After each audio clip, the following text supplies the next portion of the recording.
Olá, boa tarde, meu nome é Flávia Trajano, sejam bem-vindos ao canal do Jejum Intermitente, espero que você deixe o seu like aqui nesse vídeo e deixe também a sua dúvida. Você sabia que a fome começa na sua cabeça? Existem dois mecanismos, dois processos que envolvem a fome.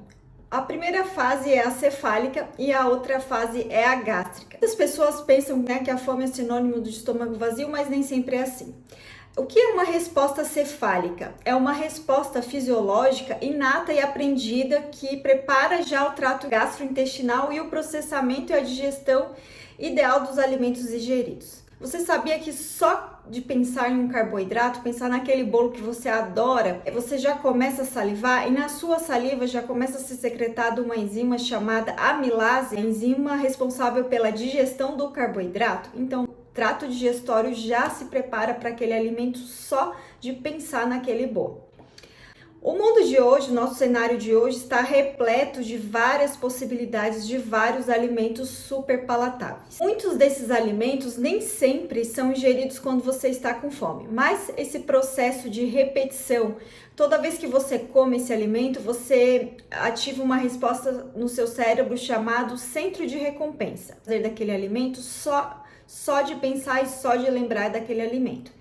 Então, muitas vezes o que levam as pessoas a comer nos dias de hoje não é a fome, e sim essa resposta da dopamina que é ativado no centro de recompensa do seu cérebro. Já na fase gástrica, geralmente está associada com o estômago vazio, com alguma distensão abdominal. Geralmente, essa fase associada à fase gástrica está relacionada com o seu estômago.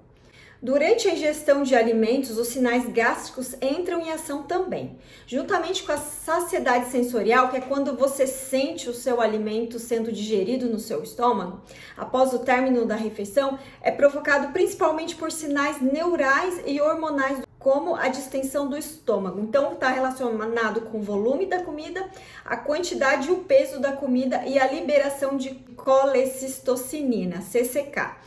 Essa liberação ocorre quando geralmente o alimento vem vindo da gordura e da proteína e não do açúcar e não do carboidrato. O que isso quer dizer? As gorduras e as proteínas geram mais sensação de saciedade do que o carboidrato, do que aquele pãozinho que você come. Quando entram no seu estômago, no duodeno, é liberado essa enzima.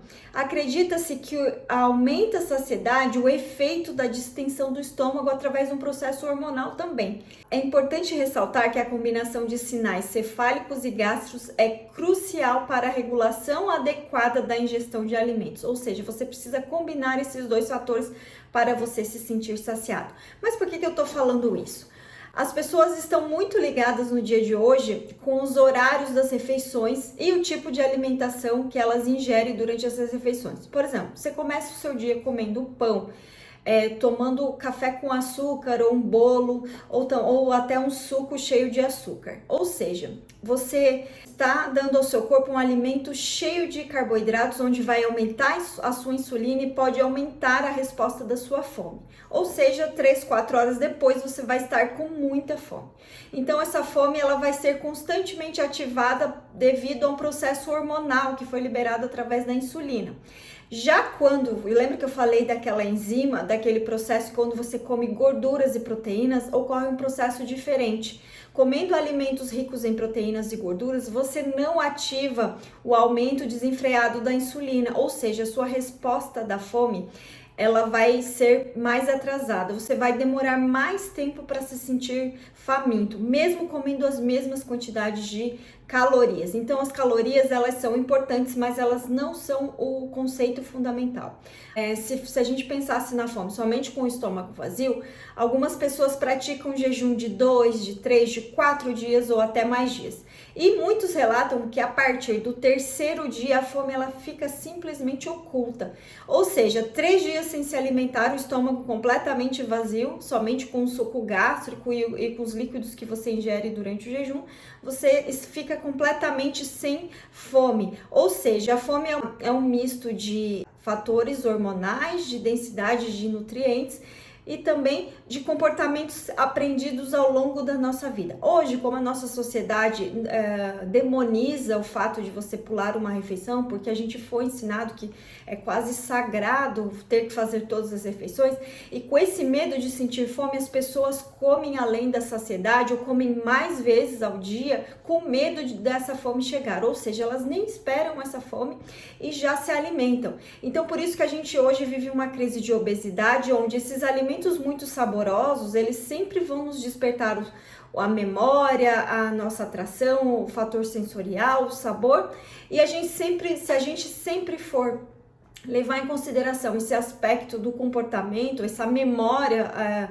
afetiva com o alimento, a gente sempre vai comer de forma desenfreada, porque esses mesmos tipos de alimentos, eles nos saciam por pouquíssimo tempo e sempre nos induzem a comer mais e mais a cada refeição. Então, o jejum intermitente é uma forma de você reduzir essa ingestão ao longo do dia, de você diminuir a sua frequência alimentar, de você diminuir o seu excesso de peso, o excesso de gordura que foi estocado ao longo da sua vida através desses comportamentos do comer excessivo, e também você ativa e você regula os seus aspectos de fome. A pessoa que faz jejum, o Dr. Jason Fung, que é um médico canadense fantástico que fala do jejum, ele diz: vocês não sabem o que é uma fome real. Se você acha que você sente várias vezes fome, tente fazer um jejum de 7 dias consecutivos para você ver que a maioria das vezes o que você sente não é fome, e sim esse desejo pelo alimento, esse comportamento aprendido que foi desenvolvido ao longo da sua vida. Espero que você goste desse vídeo, deixe o seu like e siga também nossos canais do Instagram, do Facebook, e até mais!